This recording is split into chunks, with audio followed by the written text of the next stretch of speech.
सरिता नाम की दोस्तों एक लड़की रहती है। उसकी शादी होती है, बहुत धूमधाम से होती है। और विनोद नाम के इंसान से होती है, जो कि विनोद दोस्तों वंशी के पड़ोसी गांव में रहने वाला एक लड़का था। इस प्रकार दोस्तों सरिता और विनोद की शादी जो है बहुत धूमधाम से हो जाती है। और सरिता जो है बेहद गुणवार थी, देखने में बेहद सुंदर थी। और उसके में वो सारे गुण थे जो एक आदमी को चाहिए, एक पति को चाहिए। इस प्रकार विनोद बेहद खुश रहता था।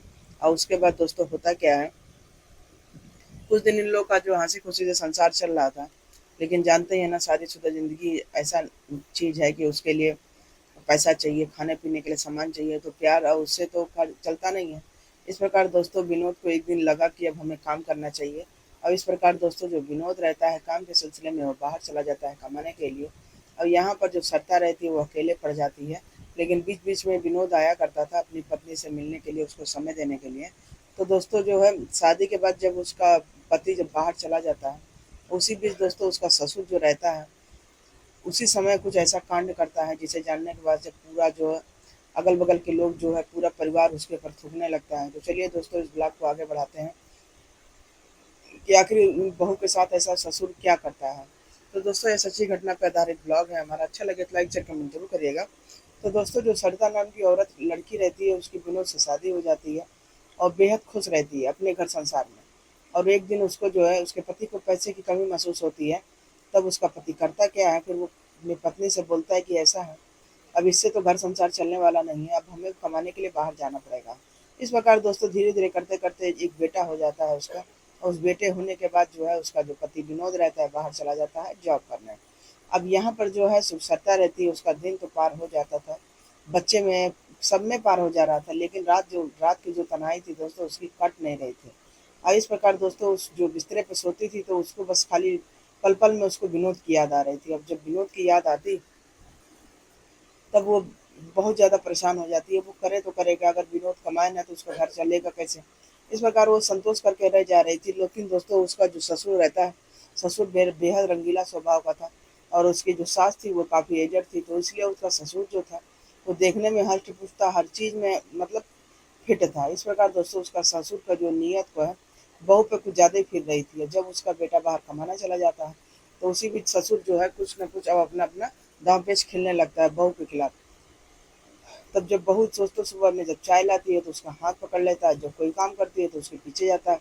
कि मतलब उसके अंदर कुछ जो है करेक्टरलेस वाला भावना पैदा हो जाता है। और अपनी बहू को कोई ना कोई बहाने से छेड़ा करता है कि मतलब ये बोले।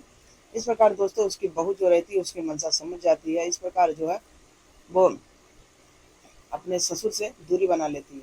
और जब दूरी बना लेती है तो दोस्तों अब उसका ससुर उसका पीछा छोड़ने वाला नहीं था, क्योंकि रही बात बहू को रहना तो अपने घर पे ही है, सास ससुराल में ही, सास ससुर के साथ। इस प्रकार दोस्तों एक दिन होता क्या है, उसकी जो सास रहती है बगल में कहीं कथा रहता है, कथा में चली जाती है। और जब कथा में चली जाती है तो उस दिन जो ससुर जो रहता है वो समय पाकर अपनी बहू के ऊपर जो है कुछ ऐसी हरकत करता है कि बहू जो है उसके ऊपर ससुर के ऊपर कूद जाती है, मतलब गिर जाती है। और जैसे गिरती है तो उसके ऊपर जब शरीर के ऊपर जब गिरती है तो उसको फील होता है कुछ अजीब सा, क्योंकि यहाँ विनोद भी नहीं था दोस्तों। और इस प्रकार जो सरिता रहती है वो घर में अकेले रहती है। तो उसको जब ससुर के ऊपर गिरती है तो उसको कुछ अजीब सी फील होती है। और जब फील होता है तो उसको महसूस होता है, क्योंकि उसका पति भी नहीं था। अब यहाँ पर दोस्तों कुछ जब उसको लगता है कि हाँ मतलब ये ससुर जो है अच्छे खासे हट्टे कट्टे हैं और हमारे पति की कमी जो दूर कर सकते हैं। इस प्रकार दोस्तों उसकी बहू जो रहती है वो अपने ससुर के साथ संबंध बना लेती है। और जब सब ससुर के साथ संबंध बना लेती है तो आप जानते ही हैं, संबंध बनाने का सिलसिला अगर एक बार चालू हो जाता है तो बंद तो होता नहीं है। इसी प्रकार दोस्तों जो है अब इधर बहू और ससुर के जो है रासलीला चालू हो जाती है। तो इसी प्रकार दोस्तों एक दिन जो है ये लोग संबंध बना रहे थे, उसी दौरान इनकी सास जो आ जाती है, सब सीन देख लेती है। और जो सीन देखती है उस देखने के बाद जो है वो अपने बेटे को फ़ोन करती है, बोलती है कि ऐसा है बाबू, तुम घर पर जल्दी चले आओ, क्योंकि यहाँ तुम्हारी पत्नी और मेरा पति जो है बिल्कुल बहक गए हैं, बहुत बेकार हो गए हैं, दोनों बहुत गलत काम कर रहे हैं। ये बात सुनने के बाद उसका पति जो है छुट्टी लेकर तुरंत नारायण फानन में घर आता है। और जब घर पर आता है अपनी बहू को दो चार तमाचा मारता है। उसके बाद दोस्तों धीरे धीरे वो करता क्या है, उसको अपने साथ ले जाता है। अब कहता है कि तुम यहाँ से चलो, मेरे साथ रहना, वहीं पर रहना मेरे साथ, मैं ड्यूटी करूँगा, तब वहाँ तुम ठीक से रहोगी। इस प्रकार दोस्तों वो वहाँ लेकर चला जाता है जॉब पर। और जब जॉब पे लेके जाता है तो जानते ही है ना कि जिसकी आदत लग जाती है, लत लग जाती है इधर उधर मुंह मारने की, तो वो कहीं भी सेफ नहीं रहती। इस प्रकार दोस्तों जब विनोद बाहर ड्यूटी पे चला जाता था तो उसके बाद ये करती क्या थी सर, छाता इधर उधर आदमियों से संपर्क करती थी और व्यवहार बनाती, और व्यवहार बनाने के बाद दोस्तों क्या उससे संबंध बनाती। अब ये सब सीन देखने के बाद वहाँ भी संतोष नहीं, अब विनोद सोच रहा था एक दिन एक लड़के के साथ संबंध बनाते देख वहाँ भी इसकी पिटाई कर दी। अब वो करता क्या है, कहता है कि ऐसा है चलो यहाँ से मैं काम वाम समेट के अब गाँव चलता हूँ, गाँव में चलो मैं वहीं साथ में रहूँगा, खेती करूँगा तो तुम्हारा दिमाग सही होगा। इस प्रकार दोस्तों अब ये दोनों गाँव चले आते हैं। अब जब गाँव में आते हैं दोस्तों फिर वही रवैया। अब यहाँ तो इसका ससुर था। अब ससुर भी एक बार जब इसका मजा चख लिया है तो एक दिन चांस में घर में बैठा रहता है। घर में बैठा रहता है तो वो अपने ससुर के साथ जो है रोमांस कर रही थी। रोमांस करते करते अब इसका बेटा फिर देख लेता है, तब अपने पिता उता को डांटता है। लेकिन दोस्तों इस प्रकार दोस्तों इस बहू से जो है पूरे घर वाले परेशान थे। लेकिन आदमी करता तो क्या करता, कोई कुछ बोल भी नहीं पा रहा था। अब धीरे धीरे दोस्तों होता क्या है, जो ये सरता रहती है, जो कई लड़कों से संबंध बनाती है, जब कई लड़कों से संबंध बनाती है अब इनके घर सब आने लगते हैं। उसी में से एक रामचरण नाम का इंसान रहता है, वो आता है दोस्तों। अब इस प्रकार बहुत सारे लड़कों से संबंध बनाती है तो बारी बारा से सब लड़के जो है इनको फ़ोन करते हैं कि यार भाभी जी आप कहाँ रहती हैं, आजकल मिलती नहीं है, बहुत सारी बातें दोस्तों। फिर एक दिन रामचरण अब घर तक आने लगता है, क्योंकि किसी किसी दिन जो है इसका पति विनोद बाहर ड्यूटी करने चला जा रहा था। चाहे आदमी घर पे रहे चाहे बाहर रहे, लेकिन भूख तो लगनी है, कमाना तो है ही। इस प्रकार विनोद जो है वहाँ से छूट कर जब आता है गांव पर, यहाँ भी ड्यूटी करने लगता है। और यहाँ भी सरता की वही आदत, रामचरण के साथ इस बाहरी लड़कों के साथ इस फरमाना।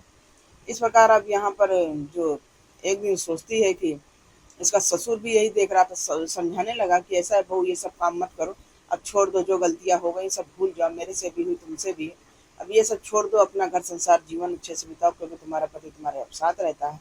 ये सब बात सुनने के बाद जो अब उसके दिमाग में समझे में नहीं आ रहा था, क्योंकि उसके जो दांत बहुत ज़्यादा बाहर निकल गए थे। कहते हैं ना हाथी के दांत अगर बाहर निकल जाए तो अंदर आप नहीं कर सकते हैं। इस प्रकार दोस्तों जो सरता जो रहती है बेहद बहुत ज़्यादा बेशरम हो जाती है। इस प्रकार ना अपने ससुर की बात मानती है, ना अपने पति की बात मानती है, ना अपने सास की बात मानती है, बस उसको गैर मर्दों के साथ संबंध बनाने की उसको लत लग जाती है।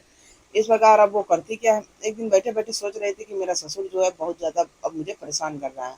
तब दोस्तों वो करती क्या है, अपने यार के साथ मिलकर, रामचरण के साथ मिलकर कुछ ऐसा गेम खेलती है कि और अपने ससुर को अपने रास्ते से हटा देती है। तो ससुर को दोस्तों उस दिन करती क्या है, ससुर को जाती है प्यार के झूठे जाल में फंसाती है और रामचरण को इशारा करती है कि ऐसा जब मैं अपने ससुर के साथ बैठूंगी सब कुछ, तो तुम पीछे से आकर उसका मुंह दबोच देना, और इस प्रकार जो है वो वहाँ पर ख़त्म हो जाएगा। और वैसे ही दोस्तों वो अपने मनसा में कामयाब हो जाती है। लेकिन दोस्तों कहते हैं ना कुछ ऐसा कांड होता है जिसे सोच करने से पहले 100 बार सोचना चाहिए। लेकिन यहाँ पर जो सरता रहती है बस उसको हवस दिखता है और कुछ नहीं दिख रहा था, उसको घन संसार कुछ नहीं दिख रहा था कि उसका पति उसके लिए पूरा नौकरी छोड़ कर गाँव आ गया, लेकिन उसको कोई फर्क ही नहीं पड़ रहा था। इस प्रकार दोस्तों यहाँ पर उसके ससुर जो है इस दुनिया से चल बसते हैं। तब इसका जो पति रहता है उसको पूरा शक हो जाता है कि मेरी कुछ ना कुछ और मेरी पत्नी का ही किया धरा है। तब वो देर न करते हुए पुलिस को बुलाता है, पुलिस वाले सख्ती से पूछताछ करते हैं। और जब पूछताछ करते हैं तो जो सीन ये बताती हैं उसे जानने के बाद उसके पति उसके ससुर पूरे गाँव वाले के समझे पैर तले जमीन खिसक जाता है। तब दोस्तों पुलिस बहू जो पति इसका रहता है वो देर न करते हुए अपनी पत्नी को पुलिस के हिरासत में कर देता है। उसके बाद दोस्तों पूरा घर संसार इन लोग का बिखर जाता है। तो दोस्तों एक छोटा सा ब्लॉग आप लोग साथ शेयर किए, कैसा लगा, अच्छा लगा और लाइक शेयर कमेंट जरूर करिएगा। ये छोटा सा ब्लॉग सुनाने का मतलब किसी को मन को आघात नहीं पहुंचाना था, चोट नहीं पहुंचाना था, बस दोस्तों आपको जागरूक करना था कि सावधान रहें, सतर्क रहें, सुरक्षित रहें। और कुछ काम ऐसे हैं दोस्तों कि दिमाग से दिल दिमाग दोनों से सोच के करना चाहिए। जैसे यहाँ सत्ता ने सिर्फ दिमाग से कोई चीज़ सोची नहीं, सिर्फ दिल से सोची। दिल का बात जो थी वासना, सिर्फ वासना की आग उसको ठंडी करनी थी, उसको घर संसार कुछ नहीं दिख रहा था। इस प्रकार वो अपना पूरा घर नाश करके अब वो दोस्तों जाकर जेल में रातें बिता रही है। और इस प्रकार दोस्तों ये उन औरतों के लिए ज़्यादा है जो गलत समय रहते दिमाग से काम नहीं लेती हैं और धीरे से काम नहीं लेती हैं। इसलिए भैया सबसे हाथ जोड़ के रिक्वेस्ट है माता बहनी जी से है सबसे कि दिल दिमाग से काम लें, घर संसार जो है उसको अच्छे से चलाएं, और पति बच्चे हैं उसी में ही ज़िंदगी यापन करें और ये सब फालतू लोचा में ना पड़ें। और कहने का मतलब दोस्तों ये है, सावधान रहें, सतर्क रहें, सुरक्षित रहें। तो चलिए दोस्तों हमारा ब्लॉग आपको अच्छा लगे तो like share subscribe comment share जरूर करिएगा, और मिलते हैं फिर अगले ब्लॉग में। जब तक के लिए बाय बाय।